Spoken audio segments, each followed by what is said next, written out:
So when identity formation starts, and it does start quite young, race, culture, and ethnicity form your identity. It is literally who you are. You get your identity from your parents. How does being in foster care then impact personal identity? Quite significantly. Because when they look around, they might not see anyone who looks like them. Certainly they won't see their parents. They won't figure out what character traits are like their parents, for instance, another big part of identity. And so being in foster care already puts the child at a disadvantage in terms of attachment and identity, because being removed from the people who created them comes with a huge sense of personal loss.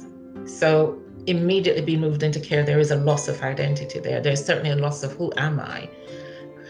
If you are not culturally matched, you might have to adapt to the family you're in.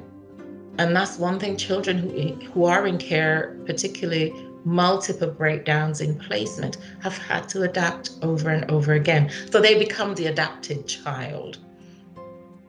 When they come to figure out who they are, their likes, their dislikes, their character traits, what makes them laugh, what makes them sad, what do they enjoy? You know, the foster family has a huge role here to play in incorporating what they like and not making it different or othered or wrong. I'll give you an example.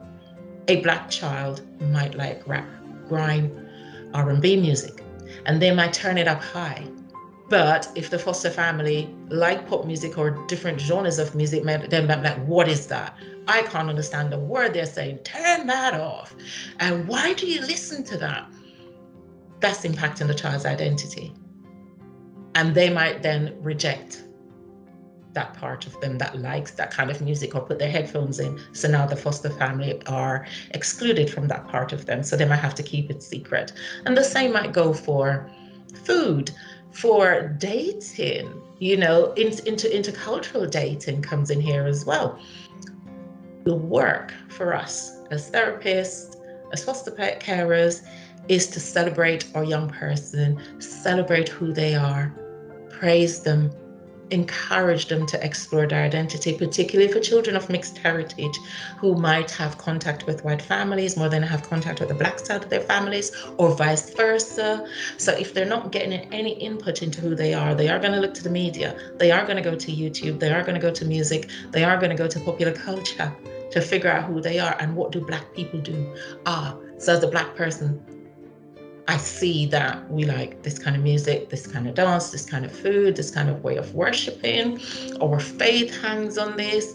And so the ideas and customs that make a culture is what they're going to be drawn to. Can the foster family facilitate that? I hope so. Do take them to different concerts, even if you can't understand a word the artist is saying, because it's not for you, it's for them. Do take them to salons that cater and do Black hair and do it really well, because it's for them. Do introduce new foods, ways of cooking. Okay, it's known that we spice our food in Black culture. Yes, we absolutely do. Get a takeaway that allows a whole family actually to experience different foods from different cultures. Just be really, really open-minded, because in that way you are saying to the young person non-verbally, I recognize you're different and I want to honor that. I don't want to make you like us because you are not like us, but we all matter and we are all important. And so that's why I'm going to celebrate who you are.